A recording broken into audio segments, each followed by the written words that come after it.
Bismillahirrahmanirrahim.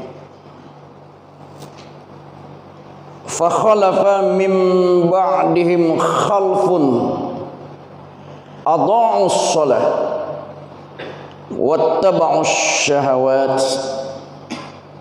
fasawfa yalqawna ghayya illa man taba wa amana wa amila shalihan faulaika yadkhulunal jannah wa la yuzlamuna syai'a. Shadaqallahul azim. Kita berlindung kepada Allah daripada godaan syaitan yang terkutuk dengan nama Allah yang Maha Pengasih lagi Maha Penyayang. Maka datanglah sesudah mereka generasi pengganti yang jelek, yang menyia-nyiakan sholat dan memperturutkan hawa nafsunya. Maka mereka kelak akan berada di dalam kesesatan, kecuali orang yang bertaubat, beriman dan beramal soleh, maka mereka itu akan masuk surga dan tidak dirugikan sedikit pun. Maha benar Allah dengan segala firman-Nya Al-Quran, surah Maryam ayat 59 sampai dengan ayat 60. Bapak-bapak, ibu-ibu, saudara-saudara kaum muslimin dan muslimah, jamaah salat subuh Masjid Al-Hijrah yang dirahmati Allah. Pagi hari ini kembali kita bersyukur kehadirat Allah Subhanahu wa taala, karena pagi hari ini Allah masih berkenan memberikan kehidupan kepada kita,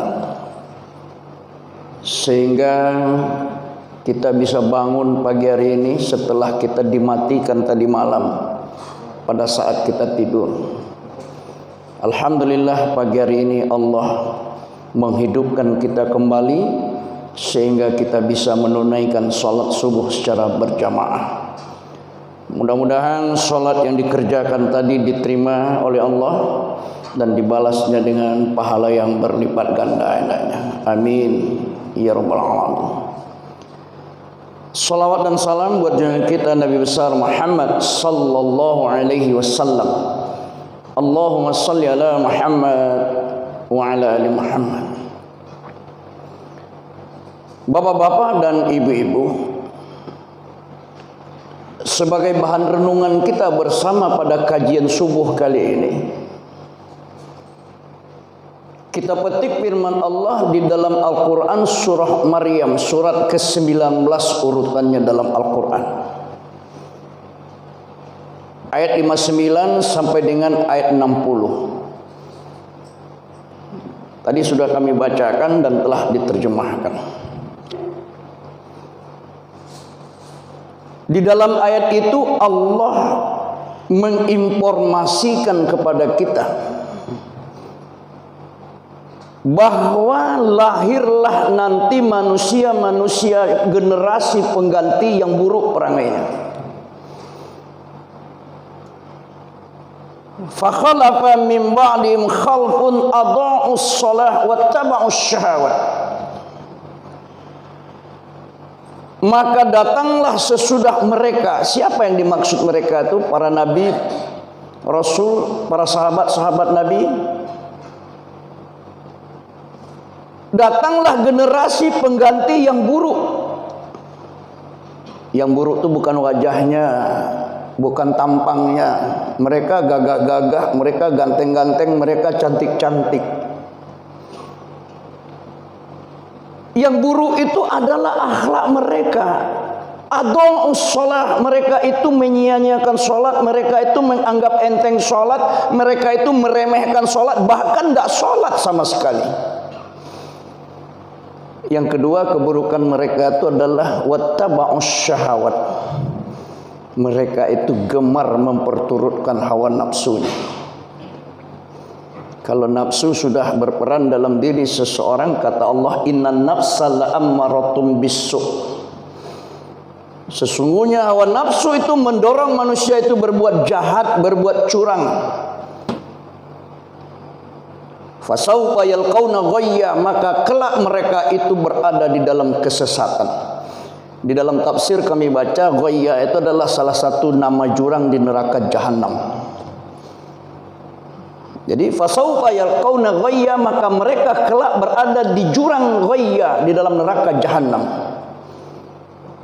Nah, pertanyaan ambo apa ibu-ibu, generasi yang dimaksud Allah dalam surah Maryam itu adalah lain di zaman wakilnya tu alun Pak Bu. Sudah Pak. Sejujurnya kita akui di zaman kita kini ku apa-apa ibu-ibu, orang banyak menyia-nyiakan sholat, meremehkan sholat. Karena acara-acara seremonial, sholat terabaikan. Orang namu saya meninggal sholat karena meeting di kantor, di acara-acara seminar, di acara-acara barale, sholat diabaikan. Kau di Padang kau baca lihat Pak, seolah-olah anak daro Jemara Pulai itu boleh gratis sholat seharian Pak. Mana ada dalilnya? Sejak sebelum subuh anak daro Jemara Pulai itu dihias dia tukang salon. Kecil tukang salon, ambo besok banyak mahias orang.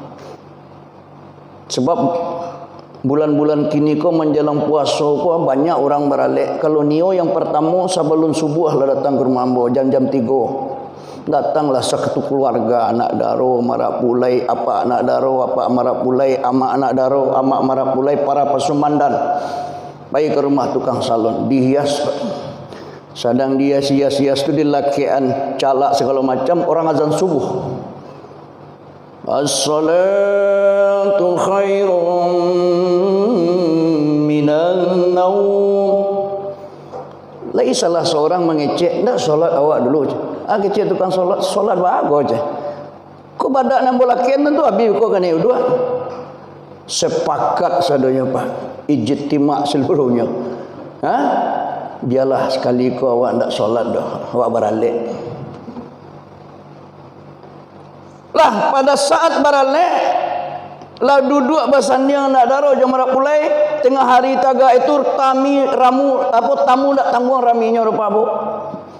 Setiap nan datang bafoto basalam bafoto begitu seterusnya. Urang azan zuhur, hayya 'alas shalah. Baka solat bah. Nan penting-penting setibo sadonya. Mulai dari Pak RT sampai Pak Wali Kota tiba, gedenya orang bergaul dalam masyarakat lewat solat zuhur. Ketika azan asar berkumandang, tamu masih rami jo. Sagan meninggal, yang penting-penting lewat lo solat asar Pak. Lau saya le maghrib tiba, la tati lantang lalu dek kelelahan sadoy Pak. La 2 hari tangga. Ya kan?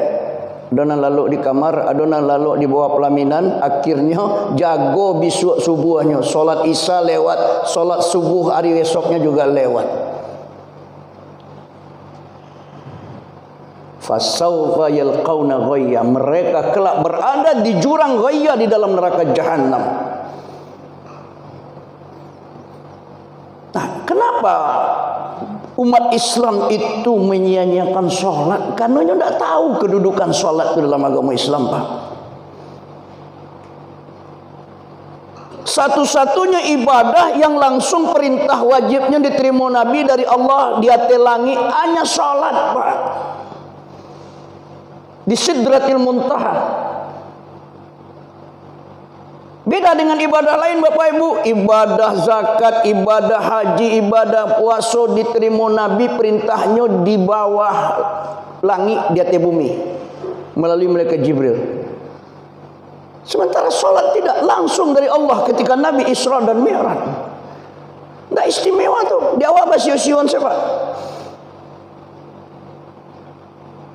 Ibadah solat itu rukun Islam yang kedua. Kalau orang tak solat berarti rukun Islamnya kurang cie, Pak. Tak layak dia sebut seorang Muslim. Yang ketiga kata Nabi, solat itu tiang agama. As-salatu imaduddin. Faman aqamaha faqad aqamad din wa man tarakaha faqad hadamad din. Hadis riwayat Bukhari dan Muslim. Salat itu tiang agama. Siapa yang mengerjakan berarti dia telah menegakkan agamanya. Siapa yang meninggalkannya berarti dia merobohkan agamanya. Tiang mana dah dong masjid pun dapat tiang bagai ibu. Roboh. Apa artinya? Kalau tianglah ditinggalkan, hancur agama dalam diri seorang. Orang kalaulah meninggalkan solat, Bapak Ibu, ibadah-ibadah yang lain pasti enak saja meninggal. Tak puasa, Pak. Ampun tak solat dia. Baru puasa. Zakat apulai pai umroh. Aduh jangan nekat pai umroh tak solat, ibu sinan sakit. Ada Pak.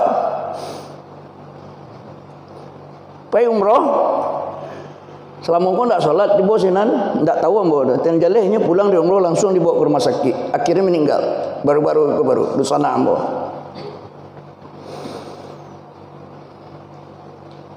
Yang ketiga kata Nabi, solat itu menentukan nasib ibadah lain nanti Bapak Ibu. Diterima atau tidak ibadah lain. Awwalu ma yuhasabu bil 'abdu yaumal qiyamati shalah fa in salahat salaha sairu amalihi fa in fasadat fasada sairu amalihi. Hadis riwayat Tirmizi. Hadis riwayat Tabrani. Amalan seorang hamba yang pertama kali dihitung atau dihisap Allah pada hari kiamat adalah solat. Allah lun pereso ibadah-ibadah yang lain, Pak, solat dulu. Jika solat seseorang itu baik, dianggap baiklah ibadah-ibadahnya yang lain, diterima ibadah-ibadahnya yang lain. Tapi jika solat seseorang itu dianggap Allah rusak, rusak pula lah ibadah-ibadahnya yang lain. Artinya tidak diterima Allah ibadah-ibadah yang lain. Solat sebagai ibadah penentu. Nah, kini awak tanya diri awak, termasuk ambo Bapak Ibu. Kita kanlah solat menurut awak. Tapi benarkah kita ini sudah solat? Nah, kan aneh pertanyaan Ustaz. Letunggang tunggi kami dek suji Ustaz tanya aja lah solat tu Allah. Sebab ada indikatornya Pak Bu. Alat ukurnya tu. Jangan-jangan selama ini kita baru hanya melakukan gerakan solat dan membaca bacaan solat. Secara hakikat kita belum solat. Jadi apa ukurannya? Kita ukur solat awak pertama je surah Al-Ankabut ayat 45. Aqimis shalah inna salata tanha 'anil fahsya'i wal munkar. Dirikan salat, sesungguhnya salat itu mencegah dari berbuat keji dan mungkar. Kalau ialah salat awak Pak, di luar salat kita takut tidak lagi berbuat perbuatan-perbuatan yang keji dan mungkar yang dilarang oleh Allah, perbuatan-perbuatan maksiat. Itu berarti lah salat kita. Nah, baju awak apa Bu? Ibu sudah salat? Sudah. Allah berhenti bergunjing. Allah berhenti berduto. Allah berhenti mengucapkan kata-kata kotor, Pak.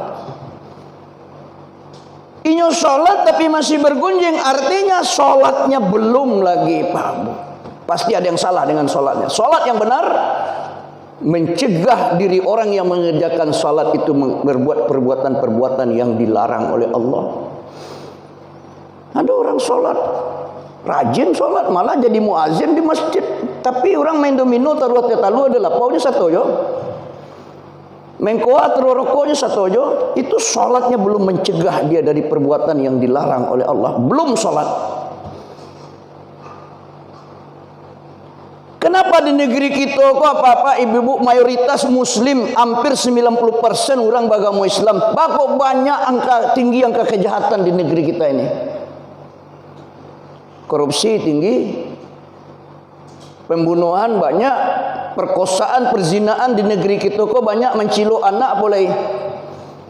Itu mengindikasikan banyak solat kita orang Muslim di Indonesia ni solatnya tidak benar. Kalau lah benar solat tidak ada kejahatan Pak Bu. Satu, yang kedua, apa indikator seseorang itu sudah solat? Kita ukur solat awak dengan surat Al-Hajj ayat 77. Ya ayyuhallazina amanu ruk'u wasjudu wa'budu rabbakum waf'alul khair la'allakum tuflihun. Surah Al-Hajj surat ke-22.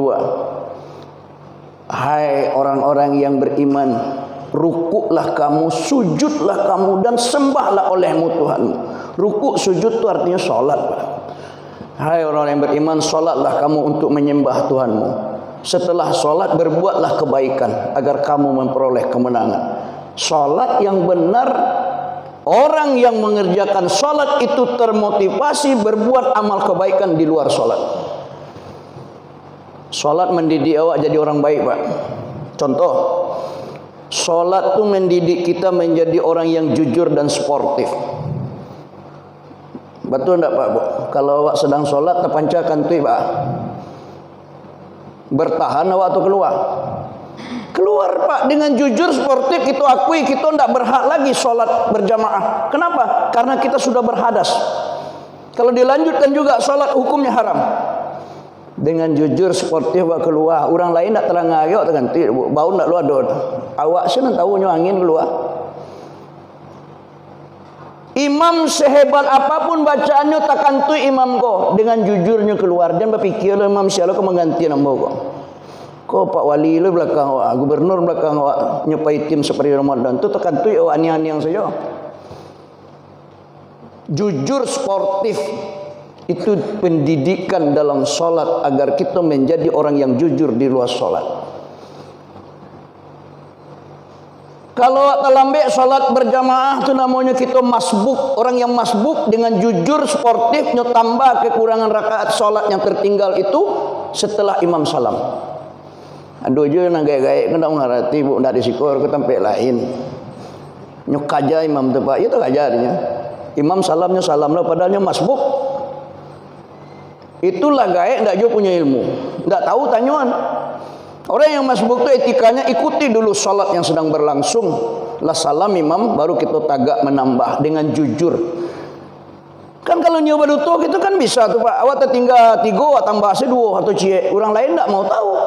Dan orang lain juga ndak tahu berapa rakaat kita tertinggal. Tapi dengan jujur sportif itu artinya pendidikan salat untuk awak agar kita di luar salat jadi orang yang jujur. Salat mendidik awak menjadi orang yang disiplin dengan waktu. Ada waktu-waktu salat. Supaya apa di luar salat kita jadi orang yang disiplin dengan waktu. Umat Islam tu disiplin di waktu. Tapi ada juga orang tidak disiplin. Yang acuk karena itu Ustaz, serat mirat awak yo tanggal sekian jam bara ke jam. Sudah isya lah mulai Ustaz. Lesa bana sudah isya. Yo kok dapat Ustaz solat isya sih kok. Jadi datanglah awak solat isya sinan rupa awak paling terakhir dia ceramah Pak. Sebelumnya sambutan A, sambutan B, sambutan T. Latak kalau awak barunya jagoan. Ustaz ceramah leh. Orang latak kalau lah mendengarnya. Kenapa? Karena ada disiplin dengan waktu. Kecian saja Ustaz jam-jam 10 lah beko Ustaz ceramah. Sebab ada sambutan lurah, sambutan dari RT sampai ke lurah. Magi sambutan saudara bu. Tiba Ustaz ceramah, orang letak kalok saudara lalilah dia mendengar sambutan sebelumnya. Ini perlu dipikirkan bersama oleh pengurus masjid. Awak tujuan awak ceramah tabligh akbar, tapi lah banyak pidato sebelumnya Pak. Lebih energi orang, lebih sebab mendengarkan ceramah itu perlu konsentrasi yang tinggi. Kalau tidak, lebih energinya bagus konsentrasi mendengar leh, ya kan? Datu jelai rape jam berapa? Jam 9 pagi. Mulain sebaleh Pak. Hanya nanti itu Ustaz di siko aja. Kalau jam 10 itu jam sebaleh siko. Siapa yang mengajar seperti itu? Islam tidak seperti itu Pak Bu. Islam dididik kita melalui ibadah solat menjadi orang yang disiplin dengan waktu. Yang terakhir, indikator solat yang benar itu kita ukur solat awak dengan surat Ar-Ra'd ayat 28. Alladzina amanu wa tatma'innu qulubuhum bi dzikrillah. Ala bi dzikrillah tatma'innul qulub. Orang-orang yang beriman tuh hatinya tenang, hatinya tentram, hatinya bersih karena dia zikir kepada Allah. Ketahuilah hanya dengan zikir kepada Allah hati itu menjadi tenang. Zikir dalam ayat itu artinya solat, karena Allah sendiri yang katakan as-salatu li zikri. Solat itu adalah untuk berzikir kepada aku. Zikir itu kecil Nabi, fungsi zikir itu adalah membersihkan hati. Inna likulli syai'in saqala wa inna saqalatal qulub zikrullah. Sesungguhnya tiap-tiap sesuatu itu ada pembersihnya, ada pengkilatnya. Maka pembersih hati, pengkilat hati zikrullah. Zikrullah itu solat. Orang yang solat, yang benar solatnya hatinya bersih. Dari apa? Dari penyakit iri hati bersih, dengki, dendam kesumat, sombong, busuk hati, takabur, bersih hatinya semua dari itu. Tapi awaklah solat masih dengki, iri hati kurang, masih dendam-dendaman, tak bertegur sapalah, tiga turunan tak bersapu-sapuan. Padahal dalam Islam itu 3 hari boleh tak bersapu-sapuannya. Lebih dari 3 hari haram hukumnya kata Nabi. Ikutlah 3 turunan, nya solat juga. Berarti mengindikasikan solatnya belum benar. Nah, lalu di mana tak salahnya? Di mana tak salah solat awak? Ba kok solat kita alun bisa menghentikan awak dari berbuat keji dan mungkar? Kenapa solat kita belum bisa menjadikan kita orang yang senantiasa berbuat kebaikan? Ba maka solat kita alun bisa membersihkan hati awak dari penyakit hati itu. Mungkin ada yang salah, Pak. Coba resuduknya. Salah satu syarat sah solat itu suci dari hadas kecil. Hadas kecil itu dengan beruduk. Kalau tidak bisa berwuduk, tayamum. Kalau hadas besar, mensucikan dengan mandi wajib. Kalau tidak bisa juga kan ya sakit, boleh juga tayamum mandi wajib itu. Silakan baca surah Al-Maidah ayat 6. Ya ayyuhallazina amanu idza kuntum ilas shalah faghsilu wujuhakum wa aydiyakum ilal marafiq wamsahu bi ru'usikum wa arjulakum ilal ka'bain. Wahai orang-orang yang beriman, jika kamu hendak mengerjakan solat, basuhlah mukamu. Alam membasuh muka, Pak. Kan harus tahu gitu yang muka yang harus dibasuh itu. Sebab muka ketika ibu-ibu babadak, dia muka beruduk beda. Imam Mustafa Al-Maraghi dalam tafsirnya mengatakan muka itu adalah dari batas tumbuh rambut.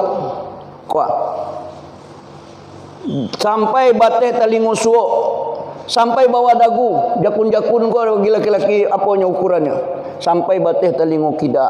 Itu yang disabui muko. Yang ngacuk tertinggal tu dia orang koba dagu. Sebabnya bodoh ikosnya. Nekat solat. Solat seperti itu, uduknya tidak sempurna, uduknya tidak benar. Uduk tidak benar, solat artinya solat dalam keadaan beruduk, tidak beruduk. Dia yang bertanya, kalau bentuk itu Ustaz, orang dan rambutnya lah colak, apa Ustaz siku rambut, apakah sampai siku mukanya? Tidak, tetap normal je Pak. Tetap batas rambutnya secara normal. Wa aidiyakum ilal marafiq. Basuhlah kedua tangan kamu hingga siku. Jadi dari ujung jari hingga siku, Nabi dilewatkan sikunya. Aku saya nak saya berwuduk deh kerana lah gaek. Ibu-ibu tak tahu bodoh apa-apa nampak. Solat. Dia takut tertinggal solat berjamaah, akhirnya uduknya tidak sempurna asal-asalnya. Biarlah tak dapat awak solat berjamaah asal uduk benar Pak. Daripada mengajar jamaah dengan uduk yang tidak benar, artinya solat kita tidak benar. Solat orang tidak diterima Allah. Wamsahu bi ru'usikum. Basuhlah kepalamu. Allah menyuruh membasuh kepala, tidak rambut itu. Kenapa? Karena ada di antara awak kau ndak berambut lepas. Enggak mau tumbuh rambut di kepala oleh anak kena basuh. Kalau Allah menyuruh basuh rambut, enggak bisa orang yang tidak berambut solat, Pak. Jadi suruh kepala. Kalau kepala orang berambut, orang tidak berambut bisa beruduk karena yang basuh kepala. Walaupun kata Nabi sunnah hukumnya membasahkan seluruh rambut di kepala, boleh. Kata Imam Syafi'i 3 helai rambut saya lah bisa sampai kepala. Ya terserah kita mau pakai yang mana. Jadi salah lo imam 4 mazhab tu Pak, ilmunya tinggi pada awak. Ya kan? Nyu hafal ribuan hadis, inyo hafal Al-Quran, awak ilmu awak lumara lela menyanyalan imam nampe. Nyu punya dasar saja. Nah, kemudian wa arjulakum ilal ka'bain, basuhlah kedua kaki kamu hingga kedua mata kaki. Berarti dari ujung jari kaki. Cuma kau tampak wudu tu ada tampak latak kaki, Pak Bu, tujuannya itu. Ai kau ndak seenaknya berduduk di keran boleh anak remaja tu. Ha, baik konsep kaki itu kayak keran. Nekat solat, mata kaki ndak kanai, tumit ndak kanai. Kata Nabi, tumit yang ndak kena air uduk masuk neraka. Awak kecil ke remaja tu, biarlah Pak, dah awak langsung neraka rumah tumit awaknya je. Jadi itu bahasa kiasan. Artinya kalau uduk tidak sempurna bisa menyebabkan kita ke neraka, Pak. Kenapa? Karena kita solat dalam keadaan tidak beruduk. Bapak dan Ibu yang saya muliakan, karena waktunya terbatas, lah 20 menit ambo ceramah. Mudah-mudahan apa yang bersampaikan kau bermanfaat untuk diri saya dan untuk kita semua. Terima kasih atas perhatian. Mohon maaf atas segala kekurangan. Billahi taufiq wal hidayah. Assalamualaikum warahmatullahi wabarakatuh.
كما